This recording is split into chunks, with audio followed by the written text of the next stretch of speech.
Does Elon Musk know something we don't about the simulation? This is a very important question because I want to address the fact that these big tech billionaires have this seemingly endless source of funding to research topics such as this. The question is, have they found something or do they know something that we don't? Maybe we're in the simulation. Have you thought about this? And A lot. are we? Even in hot tubs. To know, so are much we so in it the had to be banned from a simulation? hot tub. I was looking at the Simuology forum the other day, and I noticed a user who posted a topic that said simply, "Does Elon Musk believe we live in a simulation?" Now, the answer to this is an easy yes. I have a very strong feeling that not only does he believe we live in a simulation, but I also think that he has some type of data which might support it. What I find interesting is the fact that Elon has been so adamantly social about the idea of simulation theory and the possibility of living in a simulation.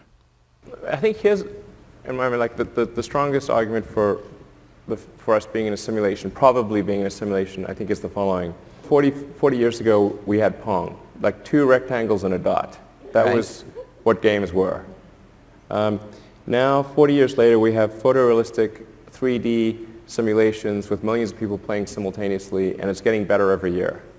Now, he has stated multiple times that he does not believe we are in the base reality.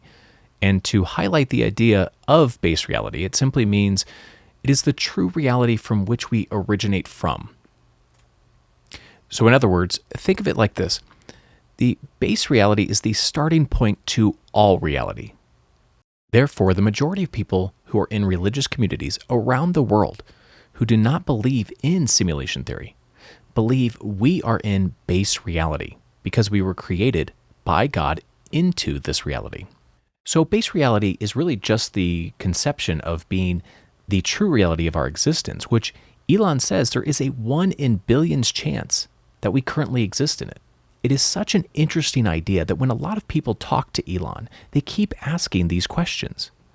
They say things like, "Do you think we live in a simulation?" Or, "Do you think that our world is simulated?" So what is life for you? Is it a dream? Is it Is life a real? dream? Is it a million D? What is life for Elon Musk? What they're trying to do is obtain a yes or no answer from him in order to verify some type of data, which has possibly been given to him that then he can give to the public. The problem with this is that Elon always restructures the conversation to point it back to the data and how it shows the possibility of living just in a base reality. It would seem to follow that the odds that we're in base reality is 1 in billions. Which remember is the true reality, and that is calculated at 1 in billions. Therefore, your odds are greater of winning the lottery versus living in the true base reality. So Tell me what's wrong with that argument. Is the answer yes? The argument is probably, I mean, but I just like, is there a flaw in that argument? What I find interesting is that at any time the subject is brought up, he seems to change his structure of the conversation, including how he communicates the answer to the public. And he has done this over the past 10 to 15 years. I'm not sure what the error in... No, the argument makes sense. So the assumption then is that somebody beat us to it. Now, it's safe to say that Elon has had enough conversation in simulation theory, and that's true. But has he actually found the proof that we live in a simulation? And is that why he has grown to be the richest man in the world? I know it may seem like a stretch, but as Simuologists, we don't go off of stretches in imagination. In fact, we tend to do the opposite.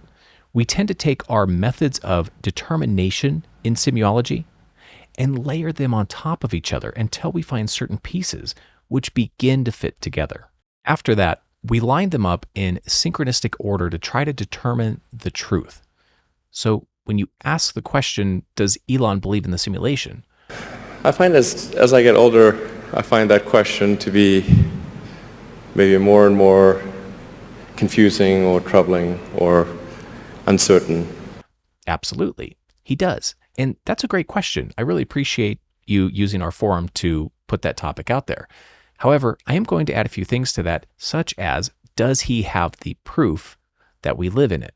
There was a recent article from The Independent which talked about the tech billionaires who are creating these scientific labs to study the depths of simulation theory, which is very similar to what we do here at the Simuology Institute. Essentially, for us, we take the data from all avenues of different methods within Simuology, and then we restructure it in order to find clues to a possible simulated existence. It's really quite amazing. Not only do we work with data, but we also work with experimentation by using certain types of technological or mechanical instruments to help verify theoretical algorithms such as what Elon presents. The one thing we have to watch very closely is how these billionaires who are researching all this stuff and working behind the scenes on something which is probably even bigger and greater than any of us could possibly ever imagine. If, for example, there was a big influx of billionaires hopping onto their private jets, heading for bunkers at 2 o'clock on a Tuesday, it tells us that they must know something we don't. For example, maybe there's an asteroid coming, or maybe there's aliens attacking. We don't know the possibility of what it is, but we have to ask the question, what are they doing and what do they know? After all, they have more resources than the common person, which is why Simuology exists in order to help us all come together as a community, not to only understand the data behind simulation, but actually prove it and then take advantage of the system itself. Do I think Elon has already done this? Yes. It appears to me that he has some type of information regarding simulation theory and the fact that we live in a simulation, or that we are not in the true base reality. At least that's how he explains it, right? So he seems to have some type of data to confirm this, which in his mind, if you watch his facial expressions and how he handles himself, you'll be able to see how he seems to think that it's all a pretty intense and scary realization. Well, I think it's 1 in billions. Okay. Yeah, I mean, that seems to be like clearly what what it suggests. Right. And actually, I mean, arguably, we should hope that that's true, because otherwise, if civilization stops advancing, then that may be due to some calamitous event that erases civilization. But for us as Simuologists, we tend to embrace the fact of living within the system and understanding that not only is the system something which is helping us learn and grow spiritually or consciously, however you want to place it, but it's also allowing us to develop further down the rabbit hole of mystery and greatness within ourselves. You see, a lot of Simuologists really compare themselves to the ancient mystics or even Stoics of the past. They're the people who understand religion, spirituality, and science. And they can bring everything together almost as like a unified theory or a unified understanding of our existence. It hasn't been until just recently that discussing the idea of living in a simulation has gone from the philosophical question of a dream to a more technologically sound concept. This is because of the advancement in computer games and devices within the past 50 years. Now, it is true that Elon does mention a lot of these things that are similar to back up his calculations. He always talks about the advancement of technology, from the creation of Pong as a video game to this whole new virtual reality experience that we now have in the palm of our hand, which can easily immerse us into these new worlds. If we were to look at the advancement over that time and say we went from barely anything in gaming technology to now this total immersion in VR, it's easy to theorize that if we continue down this road, say the next 100 to 200 or even 1,000 years, has the possibility of developing something indistinguishable from our own reality. Now, there are some comments against simulation theory, which Neil deGrasse Tyson speaks of very openly. And what's interesting is that he tends to go back and forth on his acceptance of living in a simulation. Now, I can't speak for you and your belief system. However, I can say that just because we live in a simulation does not mean that religion is thrown out of the question. In fact, a lot of religions tend to believe that when God created the universe, he created the heavens first. And that's a very specific thing in Simuology, which we follow. What this means is that if he created heaven first, then heaven is possibly the base reality and the true reality for which we will reside after this life. This means that the earth in the physical realm, wavelength, or plane of existence is technically not base reality and therefore is simulated.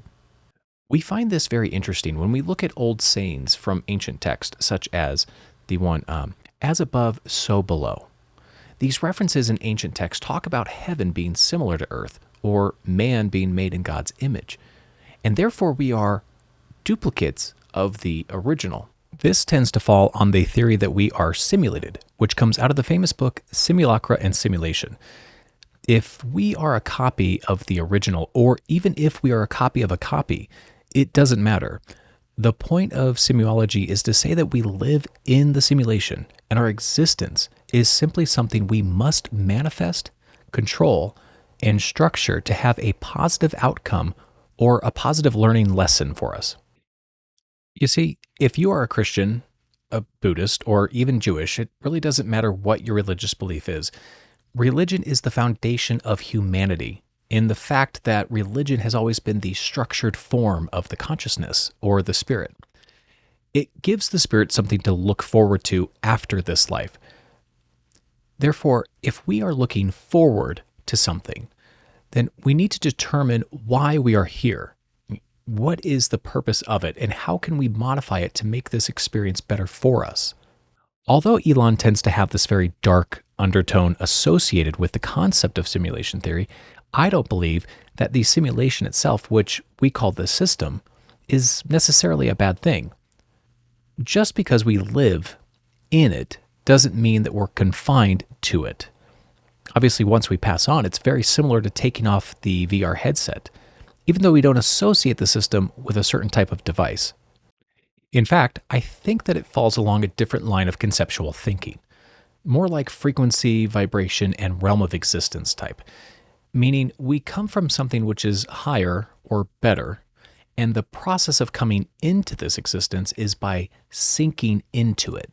It's more like sinking down into the slower vibrational field, which is the physical realm, from where we put on the avatar suit and then we kind of get to work. And there's nothing wrong with thinking it's the other way around either. You see, Simuology is not something that strictly says, by the book, you have to believe in something. You don't have to believe in anything. You can be an atheist within Simuology, but the fact still remains that if you are an atheist and you still believe we live in a simulation, then you must believe that if the simulation ends, it is not the end of our consciousness. If this is the case, then our consciousness wakes up into something else from this life. And that itself is the most important part of Simuology. Coming to that understanding makes everything else quite literally insignificant. So it doesn't matter whether it's a computer, magical crystal, realm, or frequency, whatever you think the simulation is, or how it's designed, that doesn't matter. That's only the aesthetics, which come from the research as a Simuologist.